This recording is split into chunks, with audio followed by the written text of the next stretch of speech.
Okay, so I'm out in my garage right now, so if you guys hear like an echo effect, you'll kind of know why. But anyways, so let's talk another theory. So when Pokemon first came out, there was always the concept that when you beat Koga, he gives you the Marsh badge, and when you beat Sabrina, again the 5th and 6th gym leader, she gives you the Soul badge. Now, I've always kind of always thought it was amazing that a lot of people kind of had these theories even before like these prototype ideas got dumped or something like that. It's just really interesting to really show you, like, maybe somebody was data mining in the game and they found something that really kind of made sense.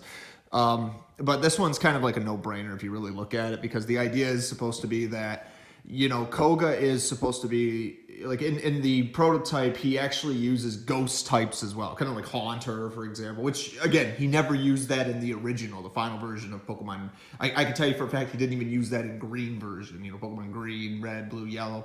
I just think it's really cool, though, it makes a lot of sense, that they figured, because he should have technically gave you the Soul badge, and then Sabrina should have gave you the Marsh badge because, psychic types. I don't know what the Marsh would have to do with psychic types, but it just makes more sense it would go to Sabrina then, because, she's using psychic types, and, that's where the other badge would have to go.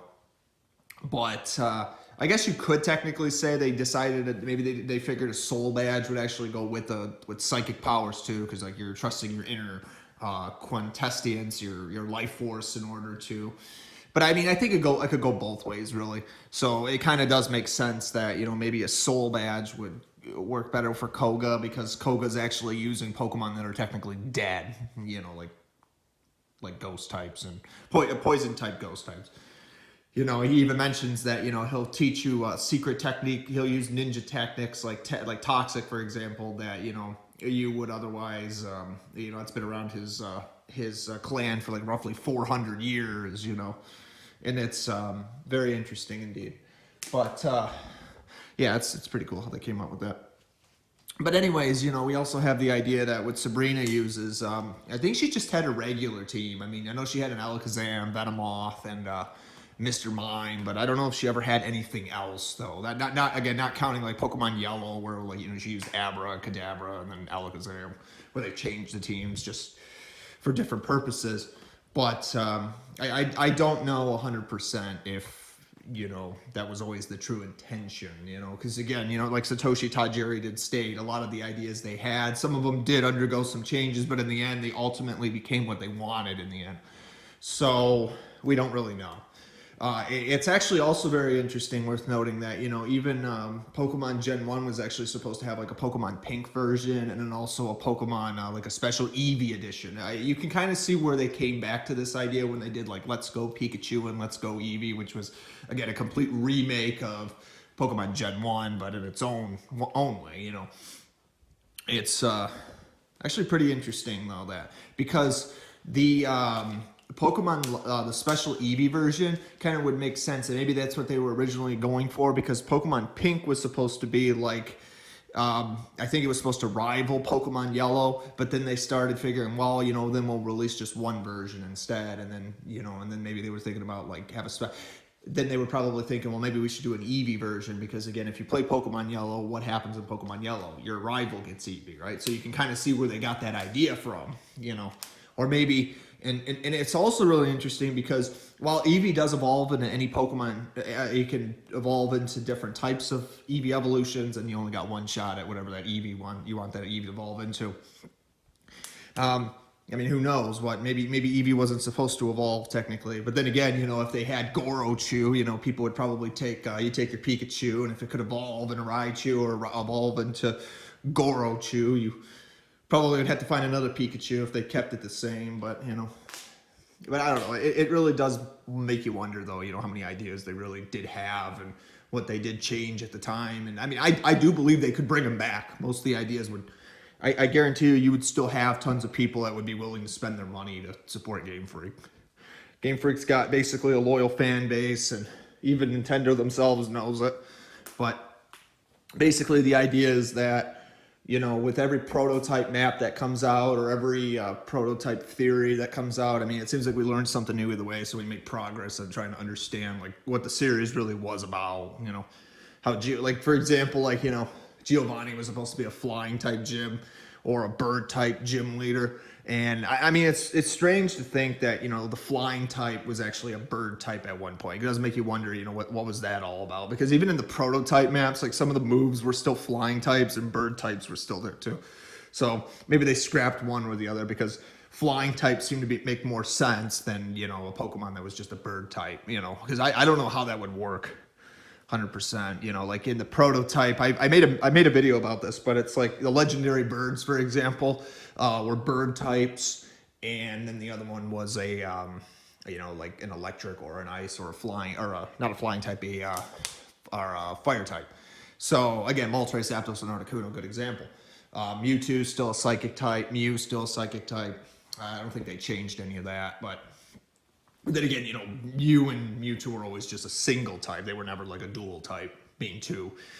And it's also crazy to think, like, how many Pokemon type combinations haven't really been used yet. I mean, you know, even like Eevee evolution, like I would love to see somebody make like not just a dual type Eevee, but I would love to see an Eevee evolution where like you have like all the other types. I mean, like so far we're up to like what?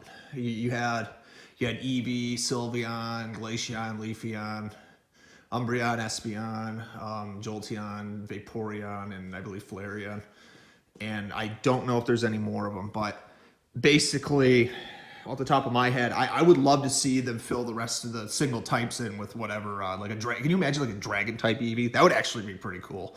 You know, you have the adorableness of Eevee, and it takes forever to level up your dragon, because you know that's how the dragon types were.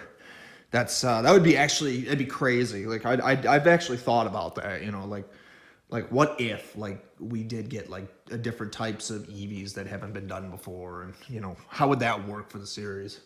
Because, I mean, granted, nowadays, Pokemon isn't really that hard of a series, but at the same time, it does have its moments, though, where it can be difficult. You know, I guess it really depends on what you're talking about. But, I mean, but even for competitive play, I mean, you should see some of the teams people build up. It's nuts, man. Like, again, if you're someone who plays competitive and really good at it, especially if you go to, like, championships, I mean, it's nuts how some people play some of these games. Like, you know, I remember there was one match on YouTube somebody was having with their friend. The game literally went on for like 615 turns or something like that, and it was like it went on for like a couple hours, maybe even like 3 or 4 hours or something like that. I can't remember, but it was something ridiculous. Like the fact that they were reading each other's minds, going back and forth, swapping out Pokemon, and the video was on like full speed and everything. It was like on a toggled version of where it was like going faster than the average speed. I think it was going like 4 or 5 times faster, and it was nuts just like how long that battle took. But it's interesting if you really think about it. You know, like Pokemon is a series that, you know, a lot of people really don't truly understand, like how many ideas really they had in it, and what, like, you can see why it was like at the time even when the Game Boy cartridges came out and all that, you know, why it was probably without a doubt the most complex game that even Nintendo had designed or even agreed to. But it was like amazing how Shigeru Miyamoto was able to convince like the elders at the time that this isn't a bad idea. This is actually a very good idea. And so they eventually did it, and they ended up making a lot of money because of it. So it's very interesting because even Satoshi Tajiri was fighting people like Hiroshi Yamauchi, who believed that Japanese RPGs weren't really big sellers, even though they were. You know, and think about that for a second. You know, that might have been one of the reasons Pokemon was delayed even further.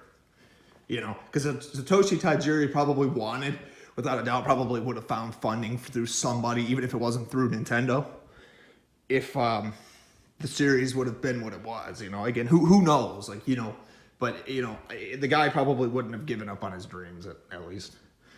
But so far, though, we look back at the Kanto region, and we still really have to ask ourselves, you know, how many ideas we don't see, how many ideas were scrapped. I mean, and there's even tons of prototype maps I haven't even looked into yet that I can only begin to understand.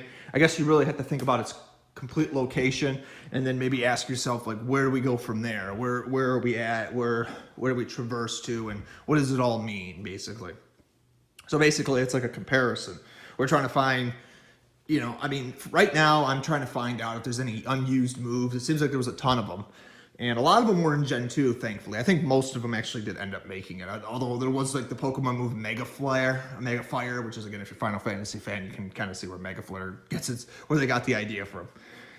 Because I played Final Fantasy 1 on the NES, but at the same time I played, I've always loved the remakes of Final Fantasy 1. Like the Game Boy Advance version or the PSP, mostly PSP. But it's, you can definitely see where Nintendo got their ideas from in some way or another. So, Mega Fire was a Dragon type move that was scrapped from like Gen 1, and I was actually kind of shocked when I found out. I'm like, oh, Dragon type moves are super effective against Dragon types. So it's pretty cool to think that, what if that was in Gen 1? Because the only Dragon type move that we got in the final version that I remember was Dragon's Rage, and it always did 40 damage. It never did super effective damage. It always did fixed damage, just like Sonic Boom, which was, if you get it, was from Street Fighter. But anyways, it's very interesting though. You just never know what you're gonna find, what you're gonna get, and so it really does make you wonder what other possibilities we don't understand that we're still looking into.